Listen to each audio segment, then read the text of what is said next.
came, Sri Lanka was divided into three separate nations. A Tamil nation in the north, a Kandyan Sinhala kingdom in the south, middle, and the Kota kingdom where I come from in the south. It is the British who in 1833 unified that which was divided and divided for a very good reason and made three into one.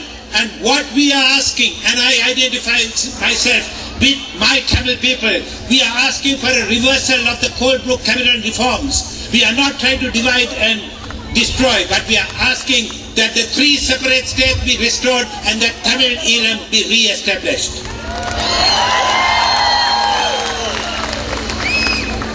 The Sri Lankan ethnic conflict is a deeply complex problem with two nations living in one country. That is no problem as long as there is no agenda to make Sri Lanka into a Sinhala Buddhist nation. If you want to make Sri Lanka into a Sinhala Buddhist nation, I've got no problem with that. By the same token, we need a Tamil nation, Eelam.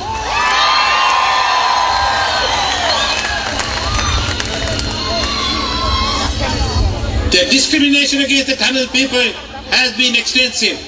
One of the advantages of being my age is I saw all this unfolded before me, and that's why I made a DVD before I died, to put the record straight that there has been systematic discrimination against the Tamil people. The first in the use of their language by my uncle S.W.R.D. Bandaranaike in 1956, when he changed English to Sinhala only, and Tamil people working in the mercantile and other sectors was clearly discriminated. The Sinhala government said that the Tamils were not discriminated. What absolute arrant crap. Then came 1972. I was associate professor of medicine in Kandy University, where my aunt set the bar higher for Tamil students to enter the university. And I told her, if you deny admission to the university based on your ethnic group, the youth will pick up arms, that for sure.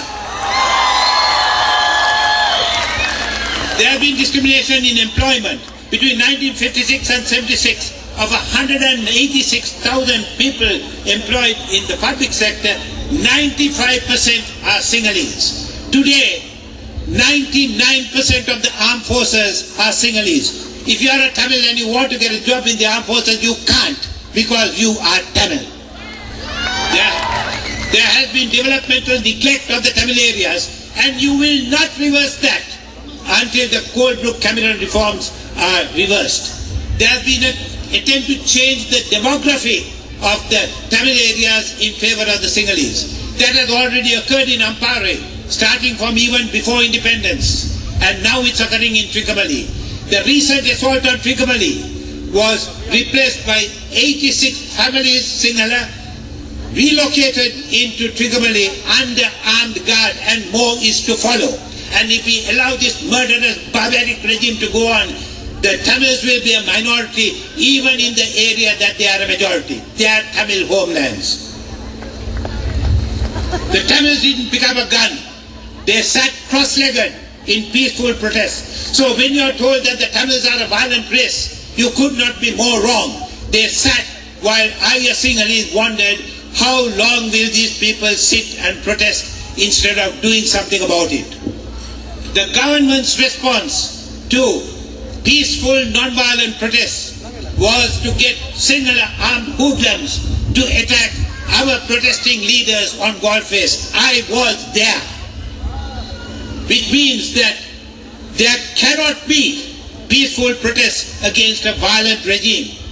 Sinhala hoodlums will blow you up.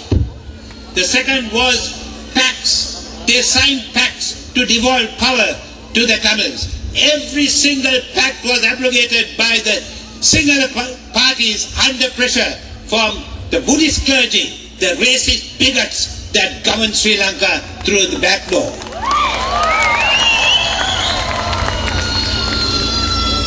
About the middle of the 1970s, the Tamil youth woke up after years and years of watching this facade and picked up arms to force the Sinhala government to take notice of the Tamils. This is a liberation struggle of the Tamil people to free the Tamil people from Sinhala domination and discrimination, rape and murder. The Sinhala government's response to the Tamil uprising, the national uprising of the Tamil youths, was to brand it terrorism. This had a marked boost post 9/11 and its so-called war on terrorism, Mr. Bush's war on terrorism. The second was a massive expansion of the military, not only to crush the Tamil militants, but to crush the Tamil people into accepting Sri Lanka as a Sinhala Buddhist nation. There are 390,000 refugees from the assault on the east. 390,000 people who are non-people in the sight of the government. I'm afraid that I cannot go through the whole length of what I wanted to tell you, but it is available on my DVDs. From the 25th of December to the 31st of May 2007, 25 massacres of civilians have occurred in the Tamil areas. This is the largest number of massacres in the history of Sri Lanka. The executive president, who is also the Minister of Defence, the Commander-in-Chief of the Armed Forces, and the Minister of Defence must be held responsible. The buck stops with him. He should be charged with genocide.